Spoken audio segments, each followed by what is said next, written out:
Hi, this is Jesse Cranio again, coming to you for one more episode of Desperate Teachers, with recipes, relief and support for developing and tired teachers. In this podcast, we look at how teachers can improve and further their teaching, while making teaching more successful for teachers and students. This podcast is for English teachers and teachers at large everywhere, whatever you may be teaching or contemplating to teach. Desperate Teachers is helping teachers teach, because teachers have questions too. This material is copyright on all known supports and all supports to come. Today we look at collaterals in lesson planning. Audio and visual. Visual or audio? In life, we are usually either a more visual sort of person or a more audio sort of person. This varies and may depend on many things. The education we receive and the environment we live in accounts for most. But of course, not only. We each and all have our own character and personality.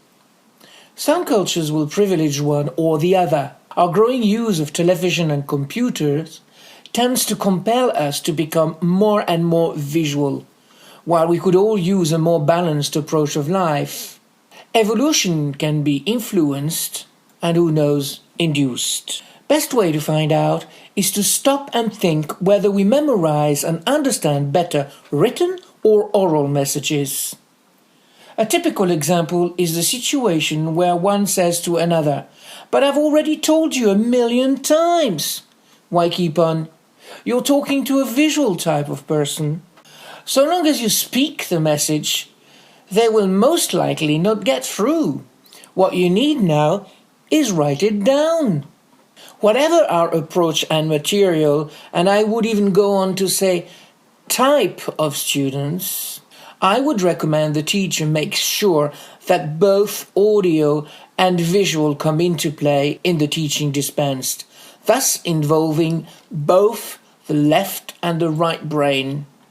And what's more, students will need to develop both, especially those aiming to take an English exam. And if they should find it challenging at the beginning, it's only because they need to practice and will get there sooner than later.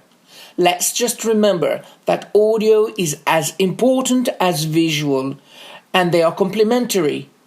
The ear works with the mouth and the eye, and so does the brain. A language is first and foremost spoken in communication, and overlooking the audio would mean you're missing half the course. Biorhythms. To learn all the way in body and soul harmony. Good morning or good evening? Let us consider a few points for a moment. Ask yourself, are you a morning or an evening person? Which part of the day do you find yourself at peak efficiency? How much time have I got on my hands before I start? What is my deadline? How can I optimize my time and manage my learning? What are my objectives? What are the means at my disposal? Knowing your own and your students' rhythms will tremendously help organizing the teaching and the learning while optimizing the students' results. Whatever the answers, apply them all to the above. Rhythms. All the same, as it is essential to learn and progress, the students must have regular lessons. A 2 or 3 or 4 or 6 hour session a week in extensive courses is advisable, plus homework in between, spread over a few weeks, usually guarantees to make ways and means as well as busy timetables come together for results. And a course may come in many formats. Format. The most common formats for courses are intensive.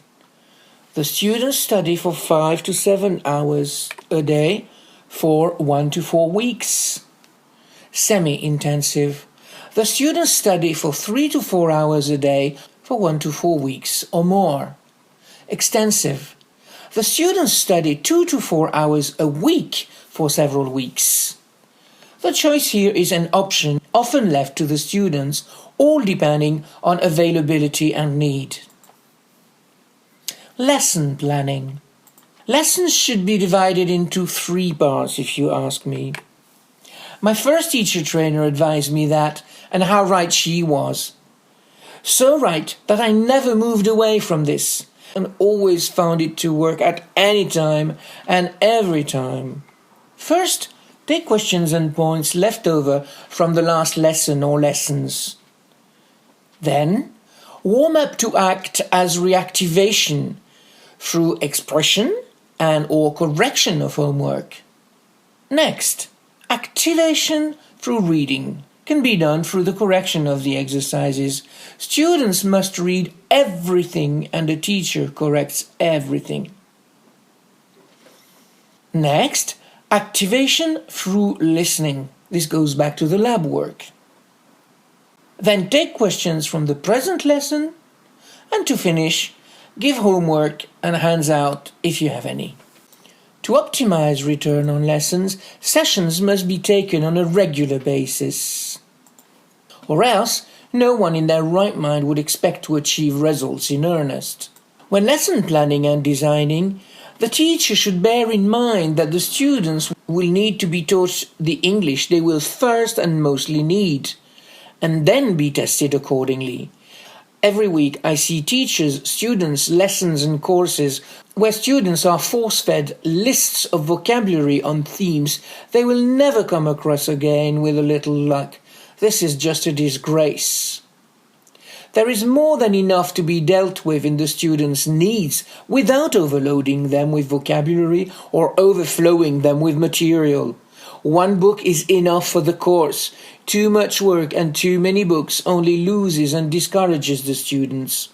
One day at a time, and nobody should bite off more than they can chew. Why teach a secretary in pharmaceutical company the parts of a car engine? All the same, asking students to learn long lists of this or that is just a modern equivalent of ancient torture. Our brain does not understand lists. At best, we memorize them, but are never able to use them. We're stuck in a list, as I put it.